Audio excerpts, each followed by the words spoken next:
first. So this To is peel? our XIM Peel Bond. So what kind of different surfaces can we use that on? This can be used on almost any surface. Any surface, okay.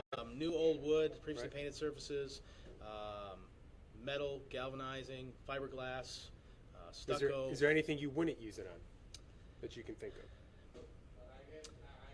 No? Honestly, no. Okay, that's good. But it serves its place. Right. Because as we get into it, so what this does, this is a very high build primer.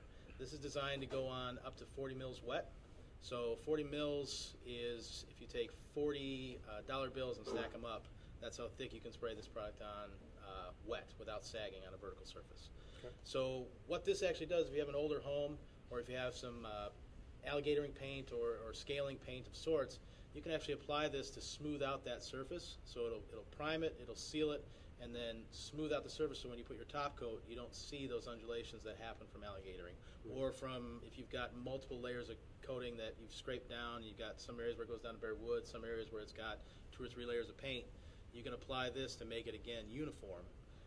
So that you now have it back to a smooth surface. So if you think of a house that's 100 years old that's been painted 10 times, if you look down that area, you kind of see these imperfections. Right. This will help smooth that out so that you don't see them, and it gives it a more fresh, new look. This also will fill in cracks. This remains flexible, so if you got hairline cracks and things like that, you don't have to worry about that broadcasting through because this will fill and then move with that crack. The only caveat with this is your top coat. You must use either an elastomeric or a high-quality acrylic because those do flex as well. Right. So as that substrate moves, as that crack moves, as this product moves, whatever's on top needs to be able to move as well. Right. And your hard alkyds and urethanes and epoxies will not move, so then they would splinter or alligator. Okay. When to apply, when not to apply? Different temperatures, moisture? Yeah, so 50 degrees up to 110.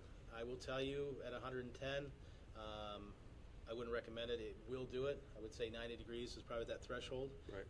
But in certain climates, there's times when you can't, it's going to be hot. Right. So always try to work out of the sun or away from the sun, not in direct sunlight, because as that sun hits the substrate, it will heat up the surface as well.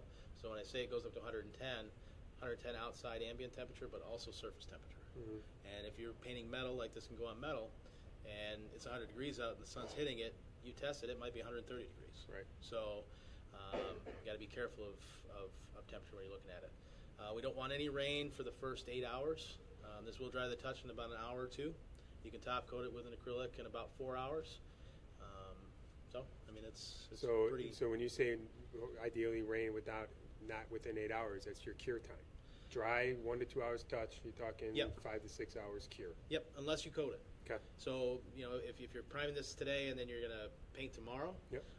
Prime today, then we might make sure we don't have any weather, rain, or even dew within the first 4 to 6 hours. After Right. that, it'll be fine.